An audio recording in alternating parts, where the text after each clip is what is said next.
Hi friends, welcome back to my channel Tanushree official ব্লগে সবাইকে স্বাগত জানিয়ে আজকে আবার একটা মেলার ভিডিও নিয়ে চলে এসেছি তোমাদের সাথে শেয়ার করতে।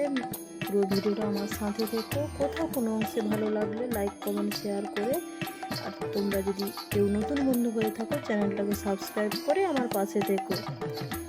মেলার প্রথম গেট দিয়েই ঢুকছি, আর এটা হচ্ছে আমাদের বাড়ির পাশে হিদেরামজিউর মন্দির। আজকে 300 বছর পূরণ হলো, তাই 300 বছর পূর্তি উপলক্ষে এত আয়োজন, এত আনন্দ, চারিদিকে শুধু আনন্দ আর আনন্দ। কি সুন্দর সাজিয়েছে দেখো, বাট অন্যবারে এতটা ভাবে ঠিক সাজানো হয়নি। 300 বছর জন্ম উৎসব না, এর জন্য এত আয়োজন, এত আনন্দ। পুরোটাই তোমাদের সাথে শেয়ার করছি, তোমরা প্লিজ পুরো ভিডিওটা স্কিপ করো না, পুরোটাই আমার সাথে থেকো, খুব ভালো লাগবে। দেখো, এটা মন্দিরের সামনের সাইড, কি সুন্দর কাজগুলো দেখো, হ্যাপি দেখাচ্ছে। আর মন্দিরের ওইটা হচ্ছে মন্দির, খুব সুন্দর, ফুলের কাজগুলো খুব সুন্দর হয়েছে। আর মন্দিরের শেষ অবধি দেখালাম। আর ওইদিকে ঠাকুর পরিক্রমায় বেরিয়েছে, ঠাকুর এখনো মন্দিরে নেই বর্তমানে, খানিকক্ষণ বাদে এসে পৌঁছে যাবে। মেলার সামনেটা, পেছন সাইডটা পুরোটাই তোমাদের সাথে শেয়ার করছি।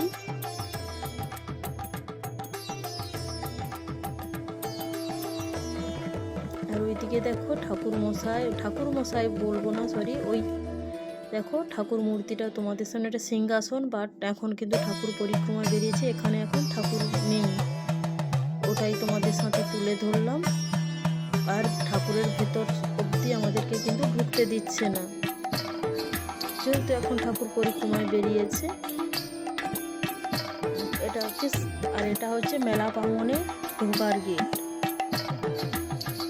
একদিনেরই মেলা হয়, শুভ অক্ষয় তৃতীয়ার সময় আমাদের এই মেলাটা অনুষ্ঠিত হয়।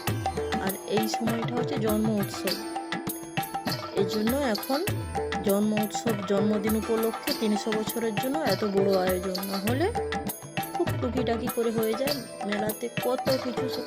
কানের গুলো থেকে আমি কিন্তু 2 জোড়া নিয়েছি, যেন খুব সুন্দর কানের গুলো, মনে হচ্ছে সবগুলাই নিয়ে নিই, কিন্তু কি করব, সবগুলো তো নিতে পারবো না, তাই 2টো নিয়েছি। আর আমার মেয়ের জন্য মেয়ে একটা কিনেছে, প্লিজ।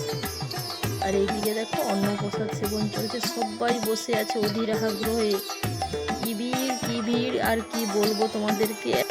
প্রায় 10,000 12,000-এর মতো ভক্ত অন্নপ্রসাদ পাওয়ার জন্য বসে আছে। এইদিকে দেখো ব্যান্ড পার্টি সমানে সবাইকে আনন্দ দেওয়ার জন্য সমানে ব্যান্ড বাজিয়েই যাচ্ছে। কি আমরা আনন্দ না করেছি কি বলবো তোমাদেরকে, তোমরা দেখেই বুঝতে পারছো কেমন আমরা আনন্দ করছি। আর দেখতে দেখতে দেখো ঠাকুর পরিক্রমা থেকে ফিরে এসেছে, সবাই সিংহাসনটা নিয়ে এবার মন্দিরের ভিতরে প্রবেশ করবে। পরিক্রমায় বেরিয়েছিল, এইমাত্র ঠাকুর পরিক্রমা থাকতে ফিরে এলো, ওখানে রেখে দিয়েছে, তারপর মূল মন্দিরে ঠাকুরকে নিয়ে প্রবেশ করবে। ভিডিওটা আর বড় করছি না, ভিডিওটা এখানে শেষ করছি। ভালো লাগলে লাইক কমেন্ট শেয়ার করো, টাটা বাই, সবাই ভালো থেকো, সুস্থ থেকো।